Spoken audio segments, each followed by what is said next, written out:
વિદ્યાર્થી મિત્રો, આગળના લેક્ચરની અંદર આપણે 20મા દાખલા સુધી જોયેલું.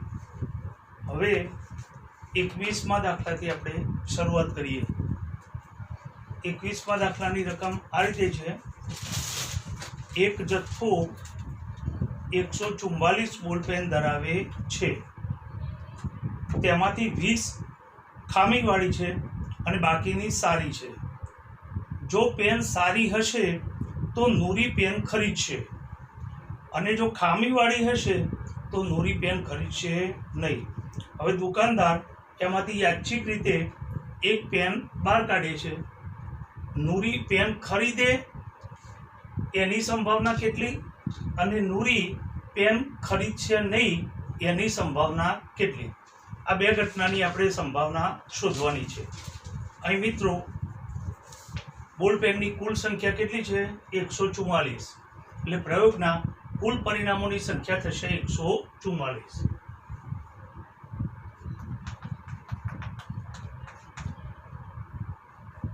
અહીં બોલપેનની કુલ સંખ્યા 144 માટે પ્રયોગના કુલ પરિણામોની સંખ્યા 144. પ્રયોગના કુલ પરિણામોની સંખ્યા બરાબર 144. હવે આ 144 પેનમાંથી 20 પેન ખામીયુક્ત છે. એટલે ખામીયુક્ત પેનની સંખ્યા 20 છે. ખામીયુક્ત પેનની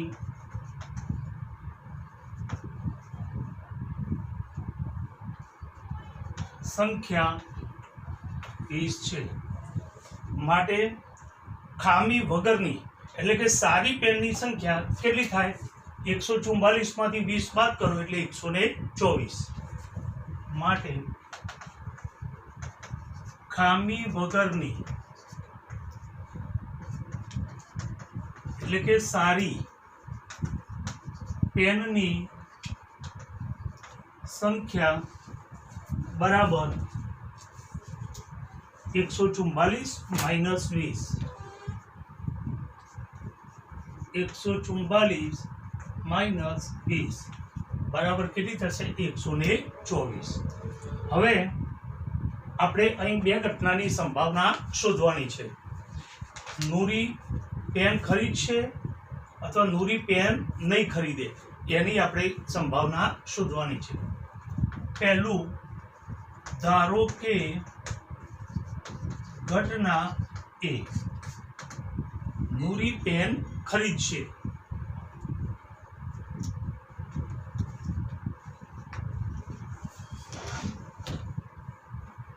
નૂરી પેન ખરીદશે.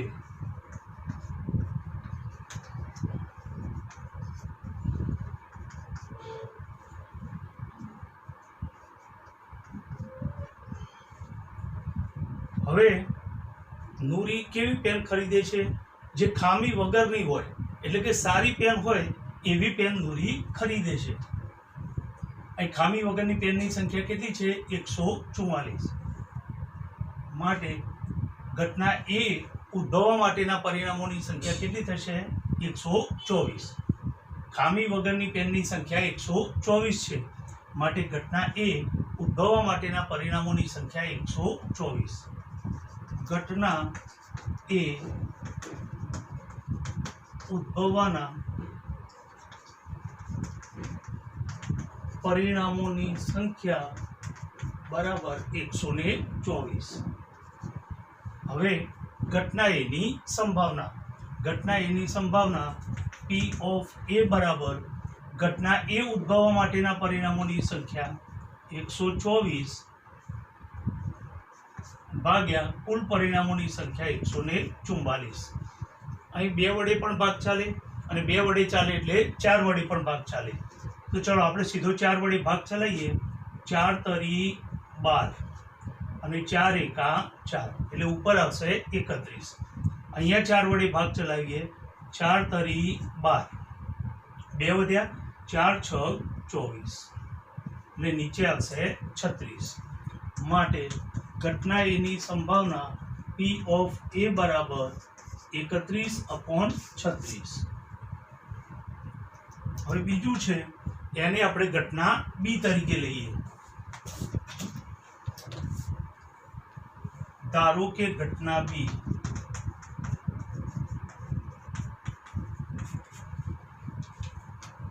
નૂરી પેન નહીં ખરીદે. નૂરી પેન નહીં ખરીદે. હવે નૂરી કેવી પેન ખરીદતી નથી? જે ખામીવાળી હોય એ. તો ખામીવાળી પેનની સંખ્યા કેટલી છે? 20. એટલે ઘટના બી ઉદ્ભવવા માટેના પરિણામોની સંખ્યા થશે 20. ઘટના બી ઉદ્ભવવાના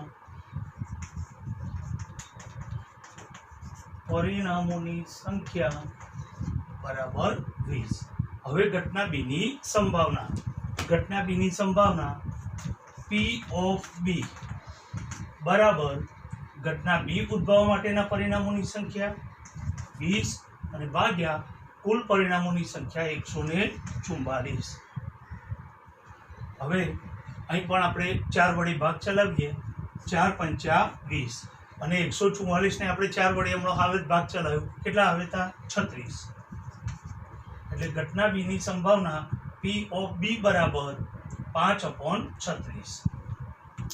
ઘટના બીની સંભાવના P of B બરાબર 5/36.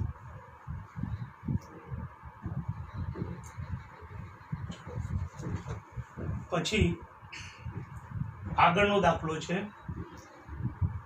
એમાં એવું કીધું છે ઉદાહરણ 13 ના સંદર્ભમાં નીચે આપેલું કોષ્ટક પૂરું કરો. હવે ઉદાહરણ નંબર 13 એમાં એવું કીધું છે એક ભૂરો અને એક રાખોડી એમ બે પાસાને એક સાથે ઉછાળવામાં આવે છે તો શક્ય પરિણામો લખો.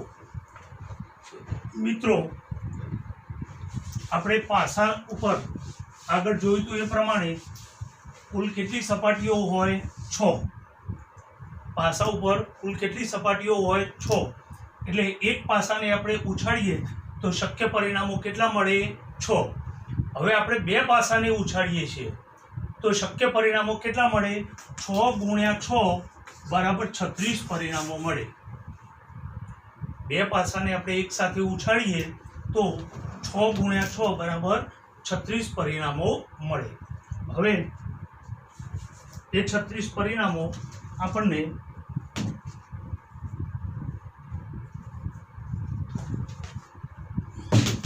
આ રીતે મળશે. કુલ શક્ય પરિણામો આ રીતે આપણને 36 મળશે.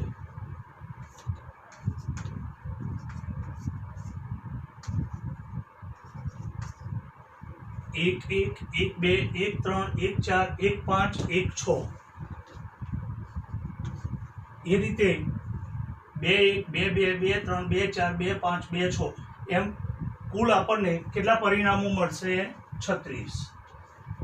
કુલ શક્ય પરિણામો આપણને મળશે 36. હવે એને કોષ્ટક બનાવેલું છે આ રીતે. પાસા પરનો સરવાળો આ રીતે આપેલો છે અને એની આપણે સંભાવના શોધવાની છે.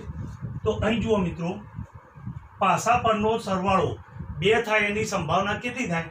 તો જુઓ અહીં પાસા પરનો સરવાળો 2 થાય એવા ઘટકોની સંખ્યા અહીં જુઓ 1 + 1 બરાબર કેટલા થાય? 2. એટલે પાસા પરનો સરવાળો 2 થાય એવા ઘટકોની સંખ્યા કેટલી છે? 1. અને કુલ પરિણામો કેટલા છે? 36. એટલે એની સંભાવના થશે 1/36. ઘટના એ ઉદ્ભવે એ માટેના પરિણામોની સંખ્યા ભાગ્યા કુલ પરિણામોની સંખ્યા. એટલે પાસા પરના અંકોનો સરવાળો 2 થાય એવા કેટલા પરિણામો છે? 1 જ. અને કુલ પરિણામ કેટલા છે? 36. એટલે ઘટના એની સંભાવના P of A બરાબર 1/36. ચલો હવે પાસા પરના અંકોનો સરવાળો 3 થાય તો અહીં જુઓ તમે 1 + 2 બરાબર કેટલા થાય 3 અને 2 + 1 આ 2 1 એટલે 2 + 1 એટલે 3 થશે 1 + 2 એટલે 3 થશે એટલે કેટલા પરિણામો મળ્યા 2 તો એને આપણે ઘટના માનો કે બી તરીકે લઈએ તો ઘટના બી ઉદ્ભવવા માટેના પરિણામોની સંખ્યા કેટલી 2 અને કુલ પરિણામો કેટલા 36 એટલે સરવાળો 3 મળે એની સંભાવના થશે 2/36 2 ઘટકો અને કુલ પરિણામો 36 એટલે 2/36 ચલો હવે પાસા પરનો સરવાળો 4 થાય એની સંભાવના કેટલી તો અહીંયા તમે જે ઘટકો લખ્યા છે એમાં જુઓ સરવાળો 4 થાય એવા પરિણામો કેટલા છે તો અહીંયા 1 3 આ બેનો સરવાળો 4 થશે પછી 2 2 આ બેનો સરવાળો 4 થશે અને 3 1 આનો સરવાળો પણ 4 થશે એટલે એનું માનો કે ઘટના આપણે સી કહી દઈએ તો ઘટના સી ઉદ્ભવવા માટેના પરિણામોની સંખ્યા કેટલી 1 2 અને 3 અને કુલ પરિણામો કેટલા 36 એટલે 3/36 હવે સરવાળો 5 થાય એવા ઘટકો કેટલા છે તો અહીંયા જુઓ અહીંયા 1 અને 4 5 થશે પછી 2 3 એટલે 5 થશે પછી 3 2 એટલે 5 થશે અને અહીં 4 1 એટલે 5 થશે તો કેટલા પરિણામો થયા 1 2 3 અને 4 ઘટના એને આપણે ડી કહી દઈએ તો ઘટના ડી ઉદ્ભવવા માટેના પરિણામોની સંખ્યા કેટલી થઈ 1 2 3 અને 4 અને કુલ પરિણામો કેટલા છે 36 એટલે 4/36 એ જ રીતે સરવાળો 6 થાય એવા ઘટકોની સંખ્યા સરવાળો 6 થાય તો જુઓ 1 અને 5 કેટલા થશે 6 પછી 2 અને 4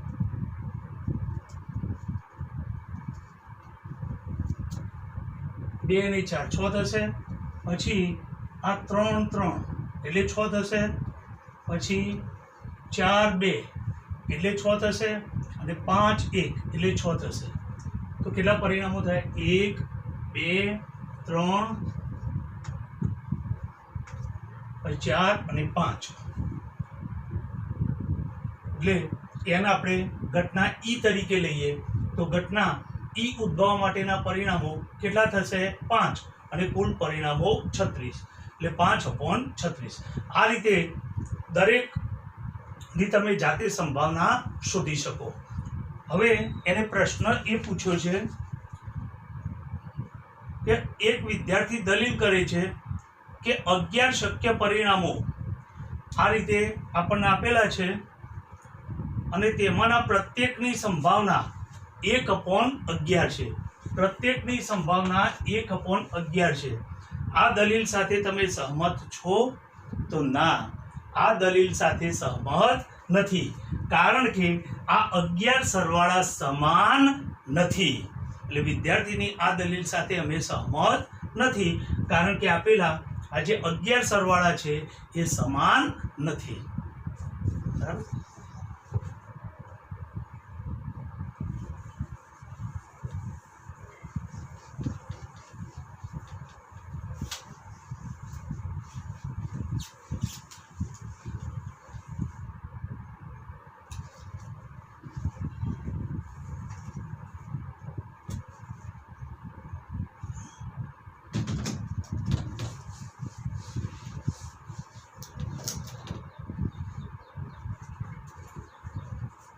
ચલો પછી દાખલા નંબર 23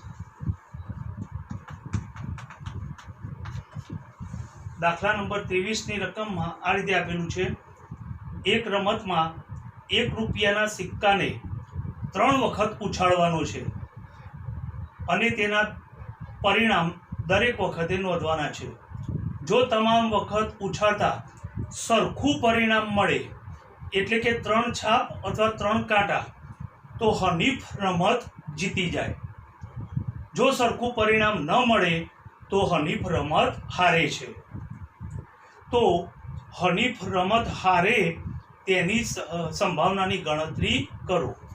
અહીં રૂપિયાના સિક્કાને કુલ કેટલી વખત ઉછાળવાનો છે? 3 વખત ઉછાળવાનો છે.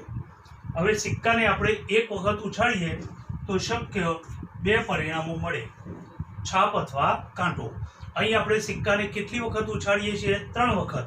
એટલે 2 ની 3 ઘાત બરાબર કેટલા થશે? 8. શક્ય પરિણામો આપણને 8 મળશે. હવે કઈ રીતે 8 પરિણામો મળે એ જરા જોઈ લો. અહીં કુલ શક્ય પરિણામો જો આ રીતે પહેલા 3 વખત છાપ મળે, પછી છેલ્લેથી તમે ટી લખતા આવો. છેલ્લેથી ટી લખવાની શરૂઆત કરો. H ટી, ટીને આગળ લાવો. H ટી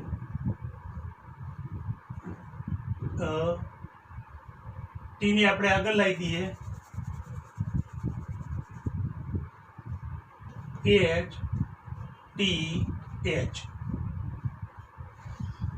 હજી ટીને આપણે આગળ લઈએ તો ટી H H. હવે જ્યાં H છે ત્યાં ટી લખવાનું અને ટી હોય ત્યાં H લખવાનું.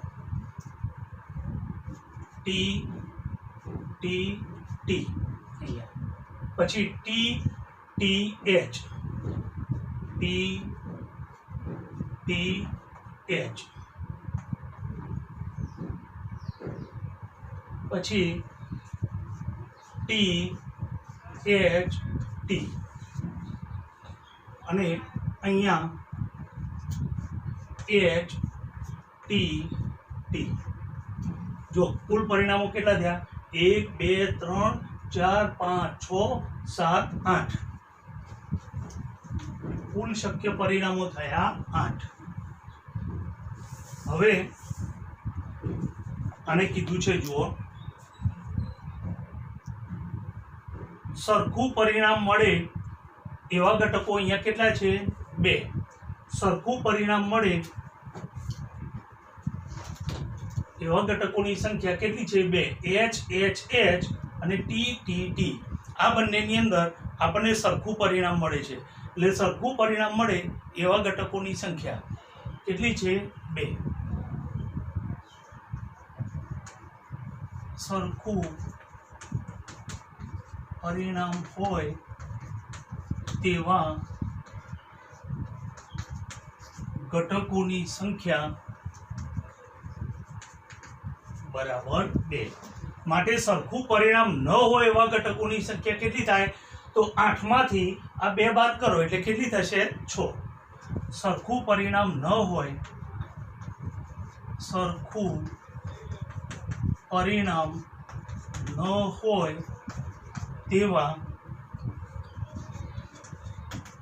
ઘટકોની સંખ્યા બરાબર 8 - 2 બરાબર કેટલા થાય? 6. હવે અહીં રકમમાં શું કીધું છે? જો સરખું પરિણામ મળે એટલે કે 3 છાપ અથવા 3 કાંટા મળે તો હનીફ રમત જીતી જાય. પણ સરખું પરિણામ ન મળે તો હનીફ રમત શું કરે છે? હારી જાય છે. અને હનીફ રમત હારે એની આપણે સંભાવના શોધવાની છે. તો એના આપણે ઘટના એ તરીકે લઈએ. ધારો કે ઘટના એ હનીફ રમત હારે છે. હનીફ રમત હારે છે. હવે હનીફ રમત હારે છે ક્યારે? સરખા પરિણામ ન આવે તો હનીફ રમત હારે છે. તો સરખા પરિણામ ન હોય એવા ઘટકોની સંખ્યા કેટલી છે? 6. લખીએ. ઘટના એ ઉદ્ભવવાના પરિણામોની સંખ્યા બરાબર 6. હવે ઘટના એની સંભાવના પી ઓફ એ બરાબર ઘટના એ ઉદ્ભવવા માટેના પરિણામોની સંખ્યા 6 અને કુલ પરિણામોની સંખ્યા 8. 2 વડે ભાગ ચાલશે. 2 તરી 6 અને 2 ચોક 8. એટલે ઘટના એની સંભાવના પી ઓફ એ બરાબર 3/4.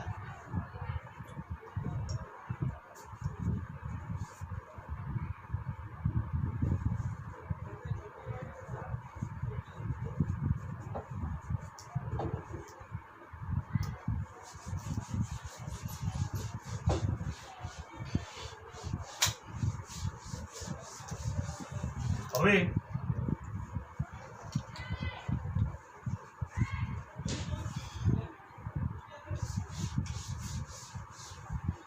આગળનો દાખલો જુઓ. 24મા નંબરનો દાખલો. પાસાને 2 વખત ઉછાળવામાં આવે છે તો એક પણ વખત ઉપરના પૃષ્ઠ ઉપર મતલબ ઉપરની સપાટી ઉપર 5 મળે નહીં એની આપણે સંભાવના શોધવાની છે.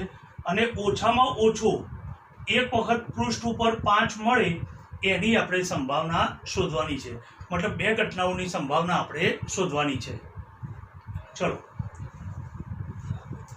પાસાને અહીં આપણે 2 વખત ઉછાળીએ છીએ. હમણાં હાલ જ આપણે જોયું, પાસાને 1 વખત ઉછાળીએ તો કુલ પરિણામો કેટલા મળે? 6. અહીં પાસાને આપણે 2 વખત ઉછાળીએ છીએ એટલે છાયું 36 પરિણામો મળે. લખીએ દાખલા નંબર 24. કુલ શક્ય પરિણામો. કુલ શક્ય પરિણામો આગળના દાખલામાં આપણે જોયા હતા. 1 1 1 2 1 3 1 4 1 5 1 6. હવે 2 1 2 2 2 3 2 4 2 5 2 6 3 1 3 2 3 3 3 4 3 5 3 6.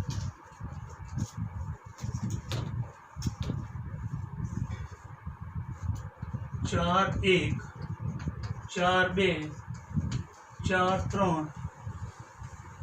2 4 3 4 4 4 5 4 6. 5 1 5 2 5 3 5 4 5 5 5 6. 6 1 6 2 6 3 6 4 6 5 6 6. એટલે કુલ પરિણામો અહીં થશે આપણને મળશે 36. કુલ શક્ય પરિણામોની સંખ્યા 36.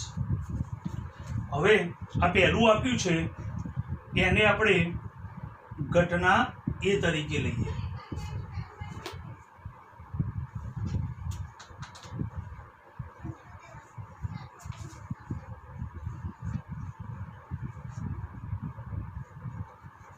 ધારો કે ઘટના એ એક પણ વખત પૃષ્ઠ પર 5 મળે નહીં. એક પણ વખત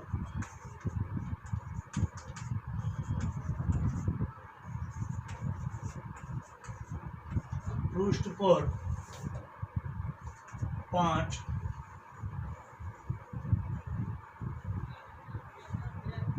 મળે નહીં. હવે પૃષ્ઠ ઉપર 5 મળે એવા ઘટકો કેટલા છે? પૃષ્ઠ ઉપર 5 મળે એવા ઘટકોની સંખ્યા કેટલી છે? અહીં ઉપરના પૃષ્ઠ પર ઉપરના પૃષ્ઠ પર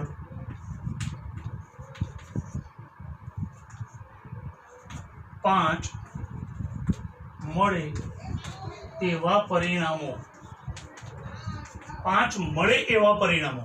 તો જુઓ, 1 5, 1 5, પછી 2 5, પછી 3 5, 3 5, પછી 4 5, પછી આ 5 વાળી આખી લાઈન આવશે, કારણ કે એમાં પૃષ્ઠ ઉપર 5 દેખાય છે.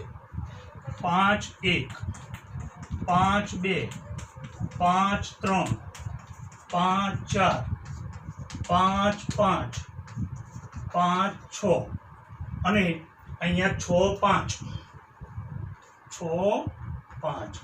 એટલે ઉપરના પૃષ્ઠ ઉપર 5 મળે એવા પરિણામોની સંખ્યા કેટલી થઈ? 11. માટે 5 મળે નહીં એવા પરિણામોની સંખ્યા કેટલી થશે? 36 માંથી 11 બાદ કરી નાખો એટલે કેટલી થશે? 25. માટે પૃષ્ઠ પર 5 ન મળે તેવા પરિણામોની સંખ્યા બરાબર 36 માઇનસ 11 કેટલા આવશે? 25. માટે ઘટના એ ઉદ્ભવવા માટેના પરિણામોની સંખ્યા કેટલી થશે? 25. ઘટના એ ઉદ્ભવવાના પરિણામોની સંખ્યા બરાબર 25. પૃષ્ઠ ઉપર 5 ન મળે એવા પરિણામોની સંખ્યા, 5 મળે એવા પરિણામો કેટલા આવ્યા? 11. તો 5 ન મળે એવા પરિણામોની સંખ્યા 36 માંથી 11 બાદ કરો એટલે કેટલા આવશે? 25. એટલે ઘટના એ ઉદ્ભવવા માટેના પરિણામોની સંખ્યા 25. માટે ઘટના એની સંભાવના P ઓફ A બરાબર ઘટના એ ઉદ્ભવવા માટેના પરિણામોની સંખ્યા અને ભાગ્યા કુલ પરિણામોની સંખ્યા. એટલે P ઓફ A બરાબર 25/36. પછી બીજું, ધારો કે ઘટના B, ધારો કે ઘટના B ઓછામાં ઓછો એકવાર ઉપરના પૃષ્ઠ પર 5 મળે, ઓછામાં ઓછો ઉપરના પૃષ્ઠ પર 5 મળે, ઓછામાં ઓછો ઉપરના પૃષ્ઠ ઉપર 5 મળે, ઓછામાં ઓછો એકવાર ઉપરના પૃષ્ઠ ઉપર 5 મળે, ઓછામાં ઓછો એકવાર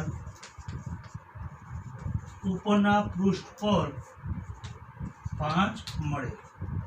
હવે ઓછામાં ઓછો 1 એનો મતલબ 1 અથવા 1 કરતાં વધારે. ઓછામાં ઓછો 1 વખત 5 મળે એનો મતલબ શું થયું? 1 અથવા 1 કરતાં વધારે વખત 5 મળે. તો અહીંયા 1 અથવા 1 કરતાં વધારે વખત 5 મળે એવા પરિણામો અહીં આપણે લખેલા જ છે. જો આ દરેકમાં ઓછામાં ઓછો 1 વખત અથવા 1 કરતાં વધારે વખત 5 મળે એવા પરિણામોની સંખ્યા અહીં આપણે લખેલી જ છે. કેટલી છે? 11. તો માટે ઘટના B ઉદ્ભવવા માટેના પરિણામોની સંખ્યા આ લખીએ જ. અહીંયા આ પરિણામોમાં જુઓ તમે, 5 1 અથવા 1 કરતાં વધારે વખત છે, બરાબર. એટલે ઘટના B ઉદ્ભવવા માટેના પરિણામોની સંખ્યા કેટલી થશે? 11. ઘટના B ઉદ્ભવવાના પરિણામોની સંખ્યા